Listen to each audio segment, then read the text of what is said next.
got a couple of questions to ask to finish us off. All right, so Matt, I've heard that you keep training journals, or you did keep training journals.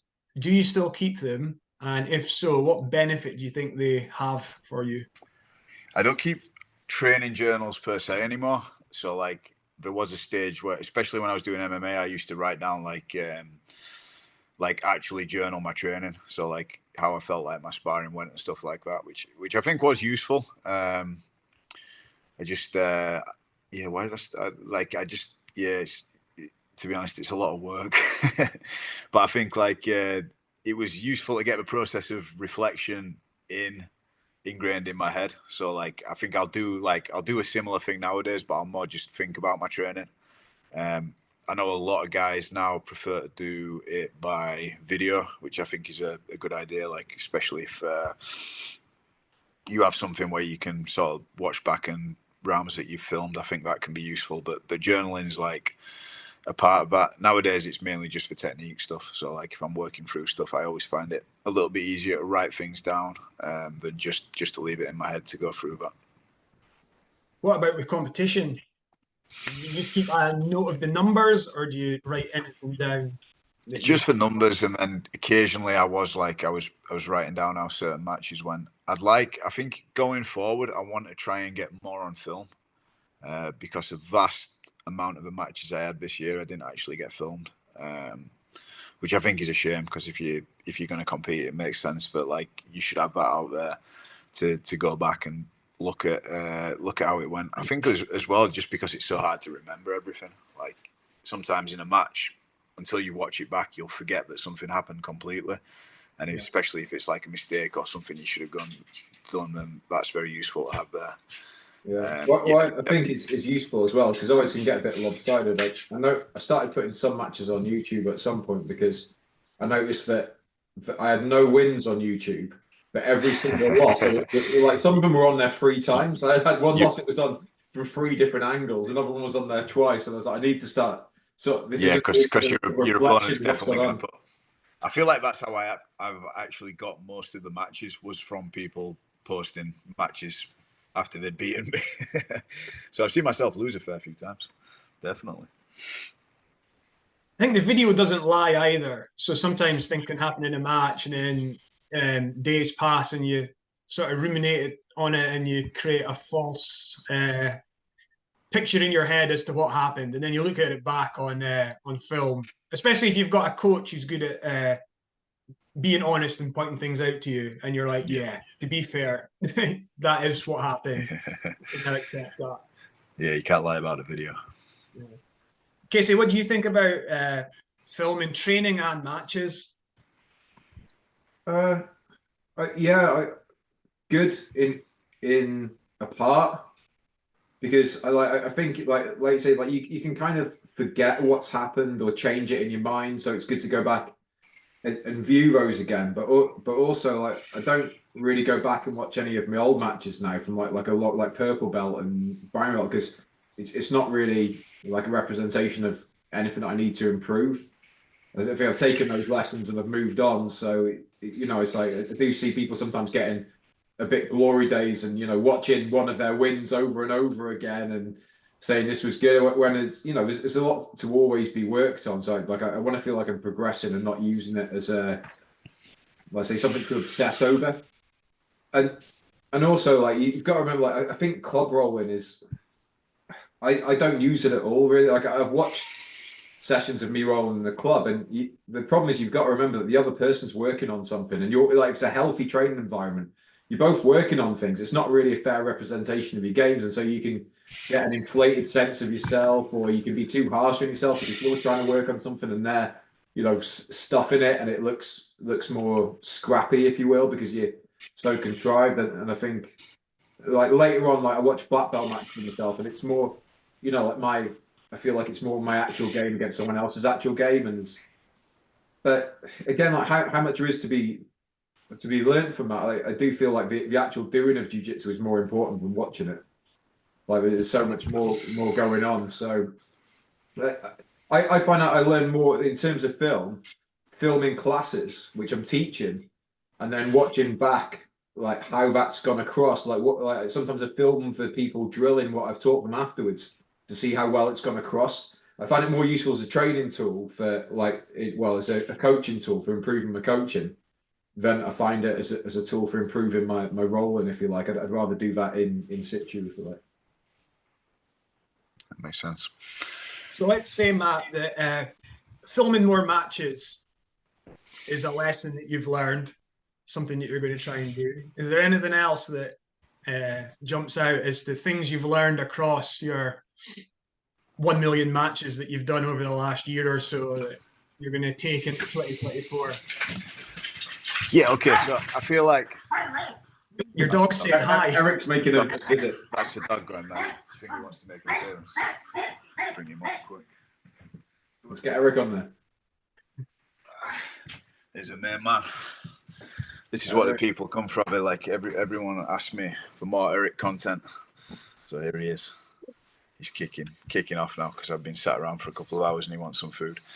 So right. So the main takeaway I think from the year, if I had to boil it down to one, would probably be like how to word this. A specific result doesn't really define you as much as you think it does. Okay, so like, and I'd liken this back to MMA, right? So the difference with MMA is you're fighting maybe 2 or 3 times a year, and you're putting a lot on the result of that specific contest. And like a lot of your kind of your vision of yourself is almost like tied to that one contest in a way. Now the good thing that competing a lot's taught me is that that's not necessarily the case. Like it might just be that someone was a terrible stylistic matchup for you and they beat you. It might be, any number of things. You might have been making technical mistakes that day that you wouldn't normally make or something. And then, like even against the same guy, a few weeks later or a few months later, you might actually win that match. Like one specific result doesn't really define you. And I think that's like, that can be a takeaway for people maybe a lot. I see them like, oh, well, I did this one competition and I got beat. Maybe competition's not really for me. Like, no, keep going because you'll definitely improve. Don't define yourself by a specific result. Eric agrees. He defines himself by no one result. Upon reflection, are there any downsides to having competed a lot last year? I'm not sure if. Sorry, I'm not sure if there are really. Really enjoyed it. Had a buzz. Like it's kind of good to get out on the scene. Probably cost me a lot of money, which might be a downside of it. Not just the entrance fees, but the travel, the trips abroad and stuff like that. But then, man, what are you going to be spending your money on otherwise anyway? Like, it is what it is. I'm not really sure. I honestly, like, I've enjoyed it. I can't see a downside. Is there any advice you'd give to people for, the fact that, it can be quite expensive going around competing a lot? I mean, it's great if you've got if you're a bit older and you've got the financial means to do it and stuff like that. But is there any advice you give to younger competitors who are trying to manage their way through that? Stop spending your money on e-cigarettes. Yeah. Stop buying vapes. Because you're around a lot of younger competitors as well at the at the gym in London. So is there any tips you would give to them or other people that things that they do that you think could help? Yeah, so I mean, like make it a priority. So like, especially if you're younger and you're just starting out, like you probably have slightly more expendable income than you think you do when you actually think about it. Like make competition a priority. Like have budget so that you have a set amount every month where you can compete a lot. And then if you can start doing that, then things are going to get easier from there. Then you have to start pushing for some sponsorships as you start to get a bit of a name for yourself. Also, you'll find like some competitions will start giving you discounts or letting you compete for a little bit cheaper. And you just got like there's so many ways you can make it easier. Like you know, like get with the team, like split the cost on travel. You know, if you need to, you know, like split petrol with 3 or 4 guys, stuff like that. You know, like you can make stuff cheaper. If you just got to be motivated to do it, don't let that be the excuse that stops you. Or like, you see a lot of guys are like, oh, it's too expensive, you know, like paying £100 to do an IBJJF competition or whatever. Like I agree and I understand that, but then if it's something you really want to do, make it a priority and find a way to do it. And then obviously as you compete more and you become more established, then you're going to get stuff like sponsorships to help, and it should become easier. There was a judo coach in Manchester we used to go to called Cullen. He used to teach Carl sometimes as well. Yeah. He always used to say, "Be a wazzer, not a wisher," which I thought was a good phrase. He went into like, you know, because he's still training like now and like he's well into his 70s, and his thing was like, "I want to be the guy that said I was there, not a wisher was there." And you know, like I think that's really true. Like the amount of times I bump into people that used to train and they'll go on for so long about, you know, stuff. Oh yeah, I would have done this, but this got in the way. And it's like, yeah, do you think we all didn't have that? You know, it's like I don't feel the need to bang on like this for 20 minutes because I was there. I don't wish I was there. There's a good amount of data to suggest that you'll regret the things most that you didn't do. So, you know, while you're young and you like like Matt says, make it a priority. Like you know, it's make some better decisions in other areas of life. So you've got some money to go and do it. And you know, and be a was not a wisher. Like I'll never look back on a tournament, even if I lost, and say it was a bad thing. In my experience, like you always find something positive from every tournament you do. So if you want to do it, then do it. Yeah, I don't think there's any excuse either for like not getting the early entry fee, not getting your flights soon enough so that the flights don't go up, not sorting out your accommodation, Yeah, you know, right. even all at the last minute. If you're telling me you really want to win a gold medal at this competition and you're not doing those basics right, then there's something wrong, you know. And that's just part of your preparation as well, right? Yeah. Just be organized. Yeah. Like have a plan and stick to it. And then just like you just got to make it a priority. If it's something you want to do, then find a way to do it. I've noticed like a number of posts recently on Facebook about like people are turning up to competitions and then there's meant to be 4 guys in the bracket and there's no one there. So like, you know, they've trained and traveled like a long way. You get there and then no one else turns up, and for me, like I think there's only once I've signed up to a comp and not turned up, and that's because there's a train strike I didn't know about.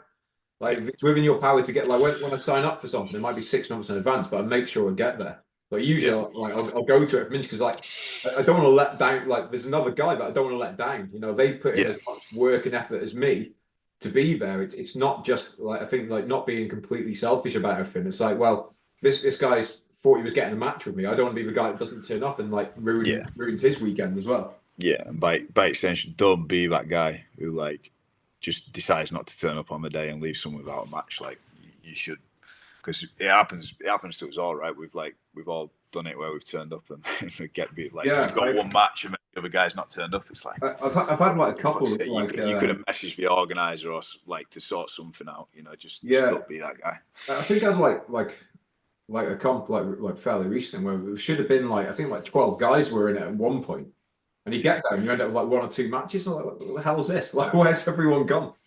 It's like it's not really on. You know, even changing weight categories I don't like, but not turning up at all. Like, I just think it's like when people talk about professionalism in sport, like, look, well, again, like you don't get the option. Like Liverpool don't get the option to pull out of a match with Man United at the last minute. Like if you sign up, unless there's a real reason, like you should do what you say you're going to do. Like I think that's a big part. Like following through is like a big life lesson that people just need to get. And I think like because you know, like it's not really at a professional level, people can be a little bit like laissez-faire with that kind of stuff. But you're like you're saying, you should treat this as professionally as you can. Like if you sign up to do something, you should do it. Like, you know, like how often do you see guys are like, well, you know, like I probably won't bother. Like I signed up, but I probably won't bother doing it because my shoulder's a bit sore or something this week. It's like, no, come on, like you know, it's not meant to be an easy thing. This is meant to be a hard thing, something you're doing to challenge yourself. So like, you know, don't give yourself an easy out. Like, get there and do it. Yeah, I'm think like from this year as well. Like I did the last competition with one leg. Like I'm not really going to accept excuses from guys when they tell me, "Oh yeah, I'm feeling a bit off." Like no, bro, like you've signed up, you fucking go and do it. Like that's just the way it is.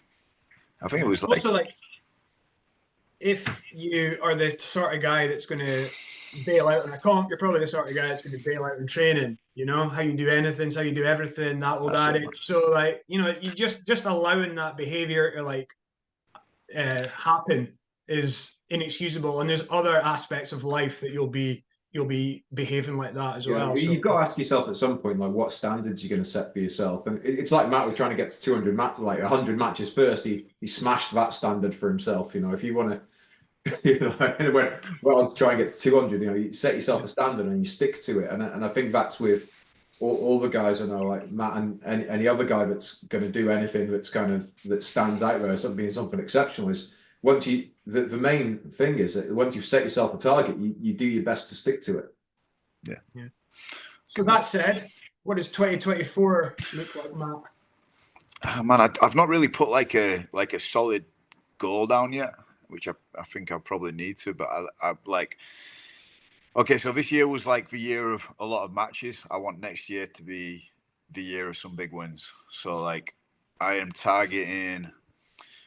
I want to win an IBJJF major at my age level, which is Masters 2. So I came, the closest I've been so far is bronze at the Euros twice, no gi. And that's something I want to do this year. So again, like, it's going to be a year of kind of preparation pushing towards that. So I'm still going to compete a lot, but I'm going to be more driven towards those big events. Just to ask you while you're on that, do you think your training will change from doing like a lot of matches to being more focused? Do you think going for a change, or you'll keep pretty much in the role sort of routine that you're in now? Probably more or less the same routine. I'm hoping like I can change things a little bit so I can specifically like, I feel like my gi training is lacking behind a little bit now at the minute. So like I want to like almost periodize my training. So if I know there's like a really big gi competition coming up, I'll be training more in the gi. If then I know there's a good big competition, no gi or ADCC rules, I'll be training a little bit more there. But I don't think it'll change too much. I think I've been really happy with the development I've seen this year. So I don't think there's any need to really reinvent the wheel. Just kind of keep doing what I'm doing, but maybe now rather than a competition every weekend, I'll be like building up towards these big ones in a way more than I've not done previously. And is this just like, let's say, a current sketch in your head as to like how next year will look, or have you started to look at dates and stuff like that for these competitions? Well, like, yeah, I was hoping to do the Euros in January, so yeah, the injury's gonna hurt me a little bit on this one. But then obviously as we move towards the end of the year, it's going to be no gi Euros again. Yeah, which was the big target this year. But I'm gonna obviously it was a little bit disappointing to only take bronze this year, so I'm gonna reassess that and I'll be kind of working towards that. But first things first, I'm just trying to get back in the gym off the back of this injury and get back to training. And I think like once I'm back on the mat, I'll be able to like really assess what the year's going to look like. yeah. The reason I ask is because obviously it seems you're quite organized and structured in like how you approach these things. I've already told two of the athletes at my gym that I wanted a plan for next year. They're more serious about competition, and I want to know going into the year how the year is going to look, so we can help them get to where they want to be. So like I expected them to already know like when the no-gi Euros are, when the Pans are, when the Worlds are, etc. You know, and it's like, are you going to do that? And if you are, like, how are we going to help you get there? Not just for training, but for like finances for like and things like that. So logistics, right? and I just wondered, like, with you, I want to bring it up because it's like, yeah, I thought you might have a handle on it already, and like, you know, 8-9 months isn't that far from now. You know, if those competitions, the no-gi Euros, for example, you know, it's not that far away, really, is it? So, yeah. do you think it's advisable for people to start like getting at least a sketch in their heads, if not like a firm plan as to like how they're going to tackle the next year? Yeah, for sure. I think like the more specific a plan you have, so if you can like plan out, it's not always easy because some tournaments are going to go in like before then and stuff. But Yeah. if you have a schedule saying like, say for example, right, I need so my goals for Euros, that's probably going to be in November. I need to compete in no-gi every month up till then in order to do it. I think that's going to be a really good way to do it. But yeah.